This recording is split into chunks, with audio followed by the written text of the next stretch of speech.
Well, let's welcome the beacon of economic sense, Adam Creighton. Adam, there we are in Townsville, not unique, juvenile crime, kids not at work, but we've got a $6 billion horticultural industry at risk, trees being ripped out of the ground because the produce can't be picked.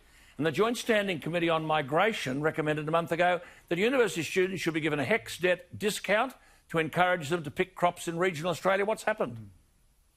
Well, look, I think one of the problems of closing the international borders is the agricultural sector is now missing out on a steady stream of hard-working young people, which, as you suggest, traditionally pick fruit and do other jobs on farms, and that's basically dried up to zero as of March. And these farms are going to have to try to attract Australian workers to do that, probably young workers, but it's going to be hard to do because the alternative for these young workers is that they have job seekers, and that's maybe more attractive. So you've got JobKeeper, a subsidy is paid to 3.5 million workers, that's JobKeeper, and Job Seeker, which is the unemployment benefit, was being paid to 1.45 million people. I mean, JobKeeper's now $1,200 a fortnight, a hell of a lot of dough. I mean, in the first 3 months of 2021, it'll go to $1,000. Job Seeker's $800 a fortnight. And people are writing to me saying, well, we've advertised for jobs and I can't get one response. No, it is pretty extraordinary. I mean, at any one time in Australia, you've got about 180,000 job advertisements. And as you suggest, there's many, many more people than that on Job Seeker alone. And so it is extraordinary that some of these businesses can't fill their jobs. Just in relation to farming, I mean, the Job Seeker payments are just over $800 a fortnight, so that's about $80 a day. Plus the 250 coronavirus supplement. Yes, so that includes the supplement. So if a farm wants to attract someone to go, they're going to have to pay quite a bit per hour to convince someone to give up their job seeker payment. That's my point. Well, let me ask you this. If there are 3.5 million people on this JobKeeper being paid to 960,000 employers, what happens at the end of March? Well, look, that's the million-dollar question. It really is. So when the ABS surveyed businesses in July, 10% of them said that when that support was withdrawn, they would basically give up on their business. So that's over 90,000 businesses that basically might collapse after March next year. That's an extraordinary number, given normally in a year there might be 10,000 insolvencies. So it's a very, very large But then, I mean, the JobKeeper thing has so far cost $101,000 million. What happens when that money is taken away from the employer? Well, I mean, ultimately the money is meant to be going to the employees as well. So it's going to be a huge hit to household income. Of course, we had that curious situation the first half of this year where household income actually went up because, as you suggest, there was this extraordinary torrent of borrowed money that was hitting household bank accounts. But from March next year, it's going to dry up to a trickle or basically nothing at all. And there's going to be an extraordinary hit to demand in the economy. Absolutely. And if the borders are still closed, it's going to be a double whammy.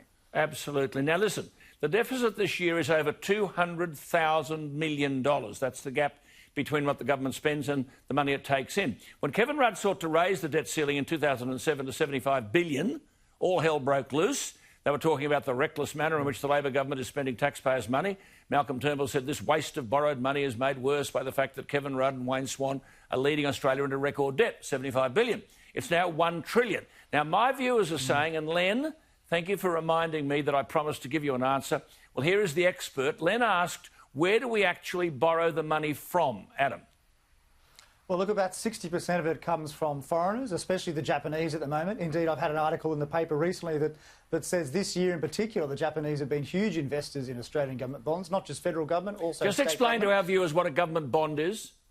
Sure. So a bond is the way governments raise money. So they go out to investors and they say, look, we're going to pay, say, $100 once a year for 10 years. And so what are you willing to pay for that right to get $100 once every 10 years? And if someone's willing to pay $1,000, then that basically means it's a 10% interest rate. But right now, market conditions are such that most people, or at least most investors around the world, are willing to pay more than $1,000. So the interest rate is very, very low. The federal government can borrow for about 0.8% for 10 years, which is very, very low. And also the banks... We don't know how long that's going to last. So the banks are funding some of that debt too, aren't they? And then what about China? Yeah, the banks are forced to. The banks are forced to in Australia by regulation. And China, we don't know because the government isn't very transparent there about what bonds they own. Indeed, I had a conversation recently with the man who sells our government debt to investors, and basically the government doesn't know who owns about half of the bonds that are held by foreigners because a lot of central banks overseas, a lot of investors are quite quite shady, or they don't like people to know that they own debt, and so they hold the bonds in what are called nominee companies, you know, by HSBC or JP Morgan, and so it's impossible for governments to know who actually ultimately is receiving the coupon payments of those bonds. Do you think the public have got their head around this level of debt? I mean, if you take, I made the point the other night, these kids are all sitting for the HSC. They're about 17 years of age. And the argument now that the debt won't be paid off 2080, that 17-year-old sitting with the HSC in a week's time will be 77. It's a frightening legacy to leave.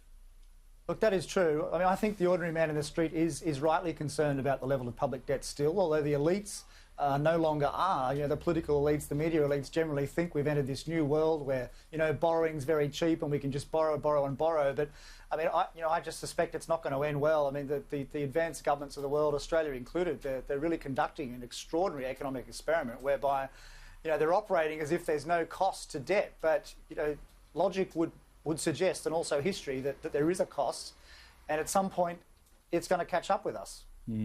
Good to talk to you. Wonderfully explained. Len, I hope that helps. He's the expert. Good to talk to you, Adam. Always good to talk to you, Adam Creighton. Thanks, Alan. A refreshing young view about all of this.